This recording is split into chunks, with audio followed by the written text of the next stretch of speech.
자, 성탄절을 앞두고 들려온 박근혜 전 대통령 특별 사면 소식에 정치권도 아침부터 술렁이고 있습니다. 네, 각 당 그리고 대선 주자들은 어떤 입장인지 알아보도록 하겠습니다. 국회 취재기자 연결합니다. 이준음 기자. 네, 여야를 막론하고 이번 특사 결정을 예상한 인사는 거의 없었습니다. 특히 청와대는 민주당과도 사전 조율 없이 특사를 결정했는데요.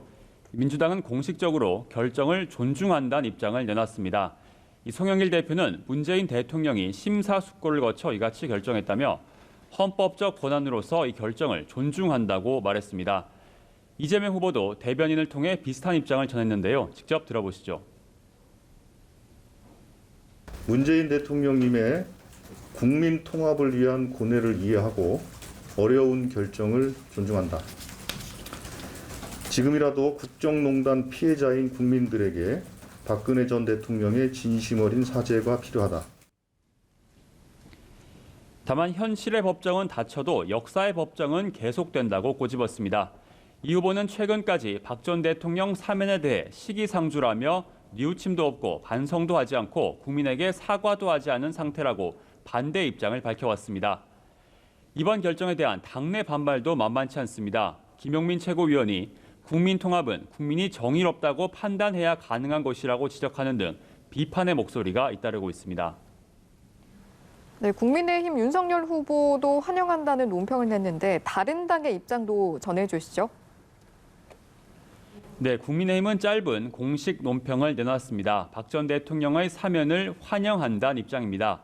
그러면서 국민 대통합을 위해 더욱 노력하겠다고 덧붙였는데요. 동시에 한명숙 전 총리 사면, 또 이석기 전 통합진보당 의원의 가석방을 놓고는 진실을 왜곡하려는 추한 동지에 좌파 세력의 촛불 청구서에 굴복한 결과라고 날을 세웠습니다. 윤석열 후보도 늦었지만 환영한다고 밝혔는데요. 직접 들어보시겠습니다. 박 대통령의 사면은 좀 늦었지만 환영합니다.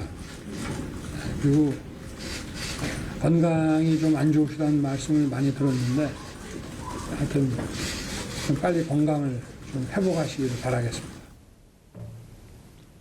앞서 검찰 재직 시절 형 집행정지 불허를 놓고는 위원회 결정을 따른 것이라고 해명했습니다.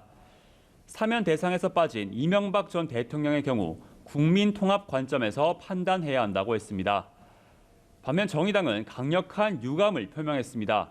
심상정 후보는 촛불혁명은 시민 주권 선언이었다며 적어도 촛불로 당선된 대통령이 사면권을 행사해선 안 될 사안이라고 목소리를 높였습니다.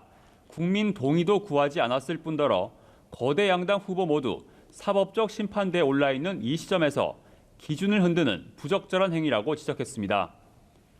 국민의당 안철수 후보는 박 전 대통령 사면이 자신이 요구한 것이기도 하다며 환영한다는 입장을 밝혔는데요. 이어 이명박 전 대통령도 국민 통합을 위해 석방해야 한다고 했습니다. 그러면서도 이석기 전 통합진보당 의원의 가석방은 부적절하다, 또 한명숙 전 총리에 대한 복권도 물타기라고 비판했습니다. 지금까지 국회에서 전해드렸습니다.